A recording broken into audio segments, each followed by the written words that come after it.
पंच परमेष्ठी को भावपूर्वक वंदन। सभी धर्मप्रेमी भाइयों और बहनों को जय जिनेंद्र। कल हमने जाना कि हमारा जीवन कैसा होना चाहिए। तो किसके जैसा हमारा जीवन होना चाहिए? मधुकर के समान।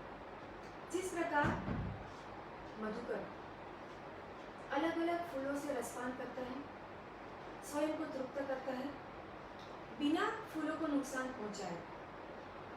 अन्य पक्षियों की तरह फूल को कुतर कुतर कर फेंक नहीं देता। वो अपना भी रसपान करता है, स्वयं को तृप्त भी करता है, मधु का निर्माण भी करता है, बिना फूलों को नुकसान पहुंचाए। ठीक उसी प्रकार हमारा जीवन भी कैसा होना चाहिए कि पर्यावरण से हमें अपनी आवश्यकताओं की पूर्ति करनी है, बिना पर्यावरण को नुकसान पहुंचाए। पर्यावरण के सभी जीवों को, समस्त जीव सृष्टि को जीने का अधिकार है, शांतिपूर्वक रहने का अधिकार है। उनसे उनके उस अधिकार को हम ना छीनें। विद्यापुर नगर में धर्मघोष सुरेश्वर जी महाराज सर का आगमन हुआ और उस समय उनके प्रवचन में पेदर शादी उपस्थित थे। उस समय उनकी आर्थिक स्थिति इतनी अच्छी नहीं थी। सब लोग उनको पेथा कहकर पुकारते थे और आचार्य भगवंत का प्रवचन का विषय था परिग्रह की भयानकता, परिग्रह के दुष्परिणाम। उन्होंने एक दृष्टांत से शुरुआत की कि राजा और मंत्री दोनों निसंतान थे। दोनों संत के पास जाते हैं, संत से निवेदन करते हैं कि मुझे एक योग्य उत्तराधिकारी की आवश्यकता है। राजा कहता है कि मैंने बहुत खोज की, लेकिन ऐसा कोई भी योग्य व्यक्ति मेरी नज़र में नहीं आया, और अगर कोई ऐसा वैसा व्यक्ति राज्य को संभालेगा तो अनर्थ हो सकता है। इसीलिए मैं चाहता हूँ कि आप इसमें मेरी सहायता करें। आप इतनी जगह विचरते हैं तो अवश्य आपके ध्यान में यदि कोई ऐसा व्यक्ति हो जिसमें राजा बनने की योग्यता हो तो मेरी समस्या का समाधान हो जाए। मंत्री जी भी कहते हैं कि अगर मेरा बेटा होता तो निश्चित रूप से वो भी मंत्री बनता, लेकिन अगर आपके ध्यान में कोई हो तो मंत्री की भी आवश्यकता है। संत ने कहा राजा से कि आप नगर में घोषणा करवा दीजिए कि आप सब भिखारी को दान देंगे। सब भिखारी दान लेने के लिए पहुंच जाते हैं और दान में राजा से भिखारियों को क्या मिलता है? बासी रोटी। सारे भिखारी मायूस हो जाते हैं, नाराज हो जाते हैं। बहुत बड़ी बड़ी आशाएं लेकर आए थे, लेकिन उनकी आशाओं पर पानी फिर गया। एक एक भिखारी जब बाहर निकल रहा है तब संत जो कि वेश परिवर्तन करके आए हुए थे वो सबसे कहते हैं कि आप अगर रोटी दोगे तो मैं आपको राजा बनाऊंगा। कोई भी भिखारी रोटी देने को तैयार नहीं है। एक रोटी का टुकड़ा भी कोई छोड़ने को तैयार नहीं है। थोड़ी देर बाद एक लड़का निकलता है। संत ने उसे भी कहा कि अगर रोटी दोगे तो मैं तुम्हें राजा बनाऊंगा। लड़के ने कहा कि राजा आप बनाए ना बनाए, आपको रोटी चाहिए तो आप रोटी ले सकते हैं। संत ने पूछा तुम क्या खाओगे? तो लड़का कहता है आप मेरी चिंता मत करें, इस वक्त आपको इसकी ज़्यादा आवश्यकता है। संत ने कहा कि तुम यहाँ खड़े हो जाओ, मैं तुम्हें राजा बनाऊंगा। थोड़ी देर बाद दूसरा लड़का वहाँ से निकलता है और संत ने कहा कि अगर पूरी रोटी दोगे तो राजा बनाऊंगा, आधी दोगे तो मंत्री बनाऊंगा। वो लड़का कहता है कि आप आधी ले लीजिए, जिससे आपका भी काम हो और मेरा भी काम हो। संत ने उस लड़के को भी वहाँ पर खड़ा कर दिया। और राजा और मंत्री को बुलाया और राजा से कहा कि एक राजा बनने के लिए एक व्यक्ति में कौन सी योग्यता होनी चाहिए। उसके हृदय में करुणा के भाव होने चाहिए, दया के भाव होने चाहिए, अपना सर्वस्व त्याग करने की वृत्ति होनी चाहिए और अपनी प्रिय से प्रिय वस्तु न्योछावर करने का हौसला होना चाहिए। और ये सारी योग्यताएं मैंने इस बालक में देखी। रोटी का टुकड़ा जो उसके लिए सर्वश्रेष्ठ था, सबसे प्रिय था, उस वस्तु को, उस रोटी के टुकड़े को बिना आनाकानी किए इसने मुझे दे दिया। और दूसरा लड़का जिसने मुझे आधी रोटी दी, वो मंत्री बनने के योग्य है। तो इस दृष्टांत के द्वारा आचार्य भगवंत क्या समझाना चाहते हैं कि हमारे भीतर, हमारे मन में जो इच्छाएं हैं, जो कषाय के भाव है, क्रोध, मान, माया, लोभ, राग, द्वेष आदि जो नेगेटिविटी है, विकार के जो परिणाम है, ये सारे बासी रोटी के समान है, क्योंकि अनादिकाल से ये हमारे साथ जुड़े हुए हैं।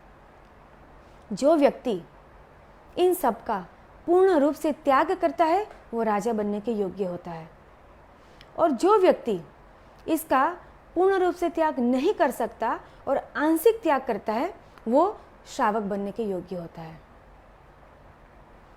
आचार्य भगवान कहते हैं कि एक गृहस्थ को जीवन जीने के लिए, परिवार का भरण पोषण करने के लिए धन की भी आवश्यकता है, वस्तुओं की भी आवश्यकता है, लेकिन उसकी सीमा होनी आवश्यक है, उसकी मर्यादा होनी अनिवार्य है। और इसीलिए भगवान महावीर ने 5वां अणुव्रत बताया, परिग्रह परिमाण का व्रत। एक नदी अगर वो अपनी सीमा में रहती है, अगर वो अपनी मर्यादा में रहती है और अपने पट में ही प्रवाहित होती है, तो उससे संसार के सभी जीवों को लाभ होता है। लेकिन जिस दिन नदी अपनी मर्यादा को छोड़ देती है, जिस दिन अपनी सीमा को लांघ देती है और अन्य प्रदेशों पर अपना अधिकार जमा लेती है, तो उसे हम क्या कहते हैं? बाढ़ कहते हैं, प्रलय कहते हैं, जो सबके लिए नुकसानकारक है। ठीक उसी प्रकार एक गृहस्थ अगर वो अपनी मर्यादा में रहता है, अपनी सीमा में रहता है, नैतिक मूल्यों के दायरे में रहकर अगर वो अपना जीवन जीता है तो सबके लिए लाभदायी है। लेकिन जब वो अपनी मर्यादा का उल्लंघन करता है, जब नैतिक मूल्यों को पीछे छोड़कर हिंसा, अनीति, अत्याचार के मार्ग पर आगे बढ़ता है, तो न केवल ये उसके लिए अहितकारी है, बल्कि समस्त देश के लिए, समाज के लिए, राष्ट्र के लिए एवं पर्यावरण के लिए भी ये हानिकारक है। संसार में हम देखते हैं कि व्यक्ति को अलग अलग ग्रह पीड़ित करते हैं।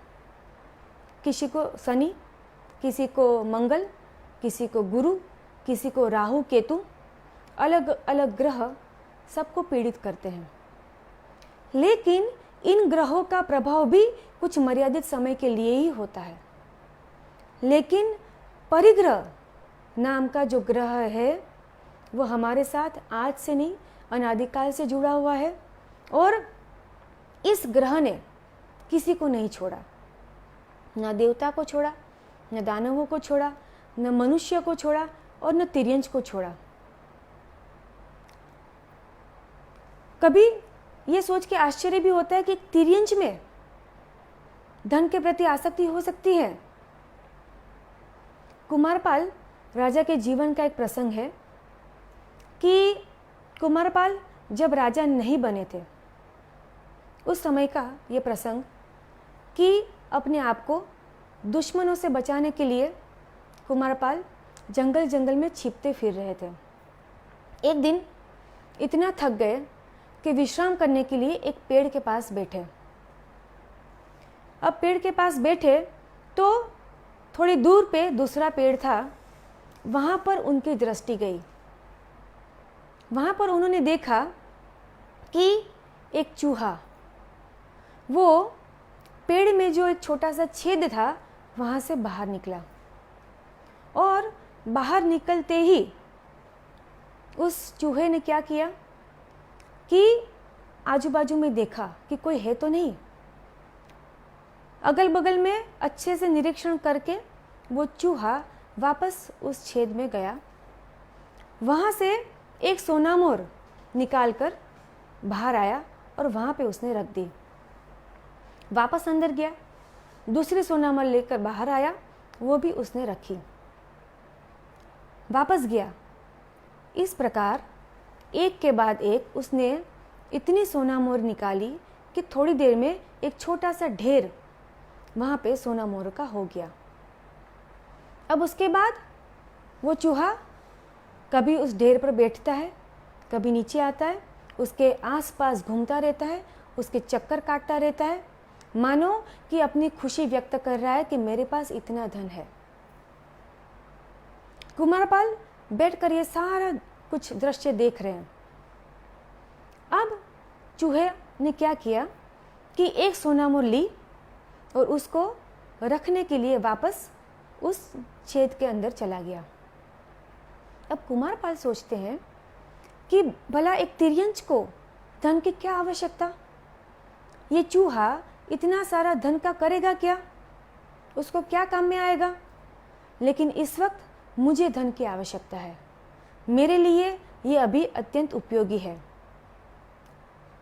तो कुमारपाल ने क्या किया, जैसे ही चूहा दूसरा स्वर्ण मुद्रा लेकर अंदर जाता है, जितनी भी सोना मोरे बाहर में थी कुमारपाल ने वो सारी के सारी अपने पास ले ली। अब वो चूहा वापस आया, उसने देखा कि सारी सोना मोरे गायब थी। वो परेशान हो गया, उसने इधर उधर सब जगह खोजने की कोशिश की, मगर उससे सोना मोर कहीं नहीं मिली, मिलती भी कैसे। और थोड़ी देर में उसने जब न मिली सोना मोरो तो अपना सिर पटक पटक कर वहीं अपने प्राण त्याग दिए।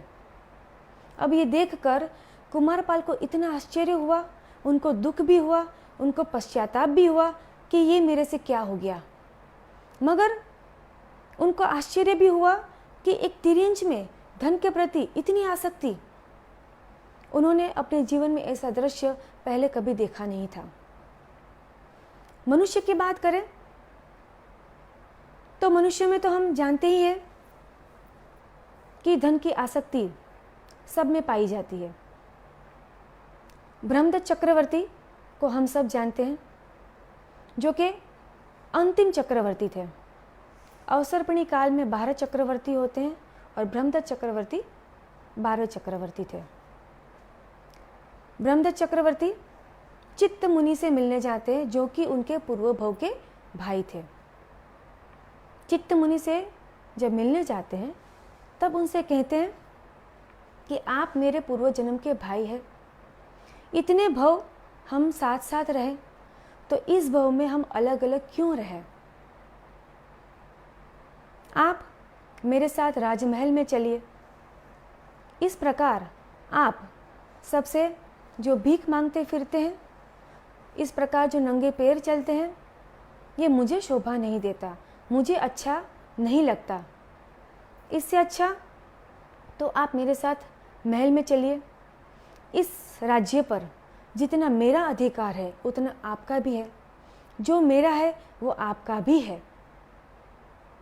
महल में इतने मनोरंजन के साधन हैं, इतने भोग विलास के साधन हैं, न भोजन की कमी न भोग सामग्री की कमी, फिर आपको क्या आपत्ति है। आप अच्छे से वहाँ पे अपने दिन पसार कर सकते हैं, और मुझे भी अच्छा लगेगा कि इस भव में भी हम दोनों साथ साथ रहे। इस प्रकार स्वयं को कष्ट देना, पीड़ा देना, इस प्रकार का जीवन जीने का अर्थ ही क्या है। चित्त मुनि ने कहा कि जिस मनोरंजन और भोग विलास की तुम बात करते हो और जिसे तुम सुख मानते हो, वो वास्तविक सुख नहीं, सुखाभास है, दुख का कारण है और दुर्गति का कारण है। जिस मनोरंजन की तुम बात करते हो, जिस संगीत को, जिस नृत्य को तुम आनंद उसमें मानते हो, तुम्हारे लिए वो संगीत है, तुम्हारे लिए वो नृत्य है, लेकिन मेरी अपेक्षा से वो केवल रोना है, विलाप है। वो सब तुम्हारे आध्यात्मिक पतन पर रो रहे हैं, विलाप कर रहे हैं, वो गाना नहीं गा रहे, वो म्यूजिक नहीं बजा रहे, तुम्हारे पतन के ऊपर रो रहे हैं। तुम इस बात को समझो और यहाँ से निकलो और तुम मेरे साथ चलो। ब्रह्मदत्त चक्रवर्ती कहते हैं कि आपकी बात पूर्ण रूप से सत्य है, मैं पूरी तरह से आपकी बात से सहमत हूँ, लेकिन क्या करूँ, मैं विवश हूँ। मेरी परिस्थिति उस हाथी की जैसी है जो हाथी पानी पीने के लिए झील में जाता है और वहाँ कीचड़ में फंस जाता है। उस कीचड़ में फंसे हुए हाथी को किनारा सामने दिखाई देता है, लेकिन वो किनारे तक पहुँच नहीं पाता। ठीक वैसे ही मैं भी इस भोगविलास के कीचड़ में इस तरह से फंसा हुआ हूँ कि मैं चाहूँ तब भी यहाँ से नहीं निकल पाऊँगा।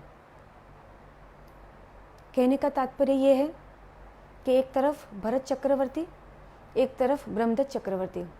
भरत चक्रवर्ती संपूर्ण रूप से परिग्रह की ममत्व को छोड़ पाए, उनकी इच्छा भी समाप्त और परिग्रह भी समाप्त। और ब्रह्मदत्त चक्रवर्ती कौन सी कक्षा में? इच्छा भी अधिक, परिग्रह भी अधिक और हिंसा भी अधिक। ब्रह्मदत्त चक्रवर्ती का आयुष्य कितना? 700 वर्ष का। और दुख का समय कितना? 33 सागरोपम का। तो सोचिए, बूंद जितने सुख के लिए सागर जितना दुख। आचार्य भगवंत बता रहे हैं कि परिग्रह में आसक्त व्यक्ति की दशा क्या होती है।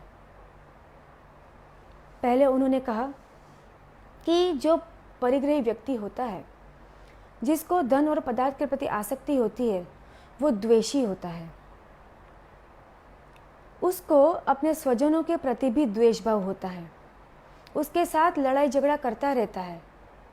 आज हम क्या देखते हैं कि भाई भाई के बीच में झगड़ा, भाई बहन के बीच में झगड़ा, बहन बहन के बीच में झगड़ा, परिवार के सदस्यों के बीच में झगड़ा।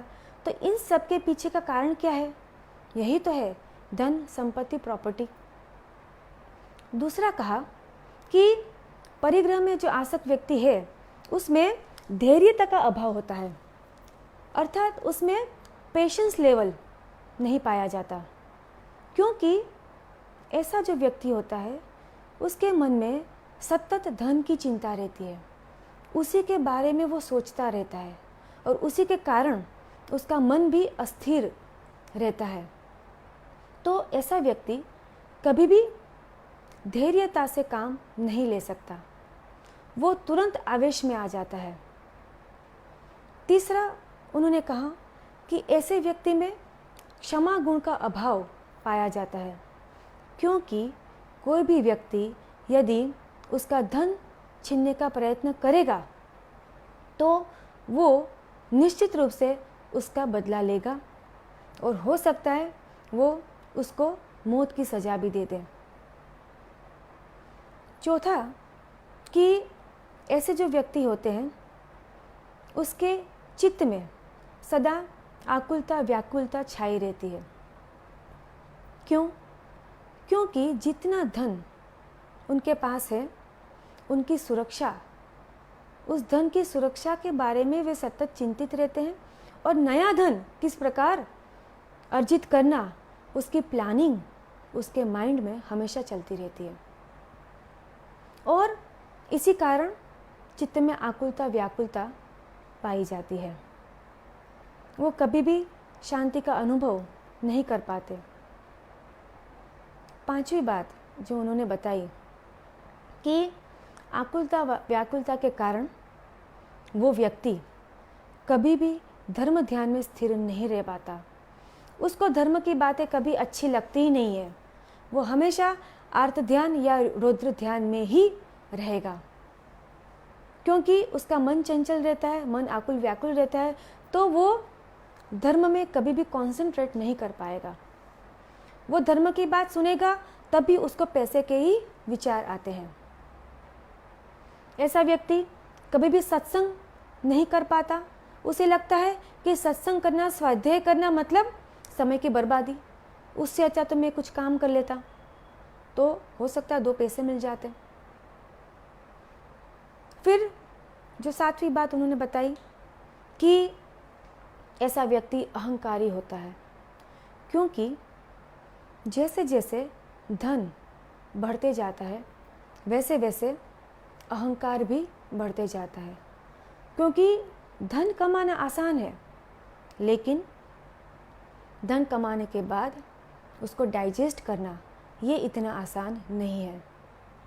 जिसके पास धन अधिक है वो दूसरों को तुच्छ समझता है, अपने से हीन समझता है, उसका तिरस्कार करता है और स्वयं को ही सर्व से श्रेष्ठ मानता है। ऐसा व्यक्ति धन उपार्जन करने के लिए हिंसा, चोरी, अनीति, अत्याचार, विश्वासघात आदि का आश्रय लेता है। इसी के कारण पाप कर्मों का बंध करता है। जब वे पाप कर्म उदय में आते हैं तब उसका फल दुख के रूप में वो भुगतता है और वो व्याकुल हो जाता है। जब दुख उसके जीवन में आता है तब वो संभव नहीं रख पाता और संभव न रखने के कारण वो वापस आर्त ध्यान करता है, रुद्र ध्यान करता है, फलस्वरूप वापस वैसे ही अशुभ कर्मों का बंधन करता है और इस प्रकार दुखों की परंपरा निरंतर उसके जीवन में चलती है। आचार्य भगवान ने कहा कि कल्पना कीजिए कि एक समुद्र है और उस समुद्र के किनारे बहुत सारी नौकाएं खड़ी है और प्रत्येक नौका को चलाने वाला नाविक भी उस नौका में है। अब इन सारी नौकाओं का एक कमांडर है। कमांडर ने आदेश दिया सब नाविकों को कि सब अपनी अपनी नौका को अच्छी तरह से चेक कर ले, अच्छी तरह से देख ले, उनमें कोई खराबी हो तो ठीक कर ले, अगर कहीं कोई छिद्र पड़ गए हैं तो उसे भी बंद कर दिए जाए, क्योंकि छिद्र वाली नौका यदि समुद्र में गई तो बीच में डूब जाएगी। अब कमांडर का आदेश था। कुछ नाविकों ने इस आदेश का पालन किया। उन्होंने जहाँ जहाँ छिद्र थे उस छिद्र को बंद किया, जहाँ छोटी मोटी खराबियाँ थी उसको ठीक किया। दूसरे कुछ जो नाविक थे उसने इस कमांडर की बात को सीरियसली नहीं लिया, ऊपर ऊपर से देख लिया। उन्हें लगा कि सब कुछ ठीक है, सब अच्छा ही है, कुछ करने की आवश्यकता नहीं है। थोड़ी देर बाद कमांडर का आदेश हुआ कि सब अपनी यात्रा, अपनी मुसाफरी, अपना सफ़र शुरू कर सकते हैं। जिन जिन नाविकों ने अच्छे से जांच पड़ताल की थी, छिद्रों को बंद कर दिए थे, वो सही सलामत अपने लक्ष्य स्थान पर पहुंच गए। लेकिन जिन्होंने लापरवाही बरती, जिन्होंने ध्यान नहीं दिया, जिन्होंने छिद्र को बंद नहीं किया, वे सब बीच समुद्र में ही डूब गए। तात्पर्य ये है कि हमारे तीर्थंकर परमात्मा, हमारे गुरु भगवंत हमारे कमांडर समान है। वो हम सबको कहते हैं कि अगर इस संसार रूपी समुद्र को पार करना है तो स्वयं को जांचो, स्वयं का आत्मनिरीक्षण करो और देखो कहाँ कहाँ पे छिद्र है, कहाँ कहाँ से कर्म का आश्रव आ रहा है। इन छिद्रों को जानो, पहचानो और इन छिद्रों को बंद करो। कौन कौन से छिद्र हैं? कषायों के छिद्र हैं, राग द्वेष के छिद्र है, ईर्ष्या अदेखाई के छिद्र है, विषय विकारों के छिद्र है, अहंकार के छिद्र है। इन सब छिद्रों को देखो और इन छिद्रों को बंद करो। जो व्यक्ति परमात्मा की, गुरु भगवंत की आज्ञा का पालन करते हैं, स्वयं का आंतर्निरीक्षण करते हैं और छिद्रों को बंद करने के लिए प्रयत्न करते हैं, छिद्रों को बंद करते हैं, वो इस संसार समुद्र से पार हो जाते हैं। लेकिन जो व्यक्ति हमारे तीर्थंकर परमात्मा की, गुरु भगवंत की आज्ञा का पालन नहीं करते, उनको अनसुना कर देते हैं और सोचते हैं कि हम परफेक्ट हैं, हमारे भीतर में कहीं कोई छिद्र नहीं है, हमसे कभी कोई गलती हो ही नहीं सकती। ऐसे व्यक्ति जो लापरवाही बरतते हैं, अपने छिद्रों को बंद नहीं करते हैं, उनकी नैया बीच सागर में ही डूब जाती है और उनका संसार परिभ्रमण भी बढ़ जाता है। आचार्य भगवान कहते हैं कि छिद्रों को बंद करने का उपाय क्या है? तो व्रत, नियम, प्रत्याख्यान, संयम, चारित्र, ये सारे जो उपाय भगवान ने बताए, ये सारे छिद्रों को बंद करने के उपाय हैं। इसलिए अगर हमें संसार समुद्र को पार करना है तो इन छिद्रों को बंद करना होगा व्रत के द्वारा, पचखाण के द्वारा, नियमों के द्वारा। इतना मार्मिक प्रवचन सुनने के बाद वहाँ पर उपस्थित कई व्यक्ति 5वां अणुव्रत धारण करने के लिए तैयार हो जाते हैं। अब आचार्य भगवंत ज्ञानी थे, पेथर शाह वहाँ पर बैठे हुए थे, तो उन्होंने उनसे कहा कि आप भी इस व्रत को धारण कीजिए।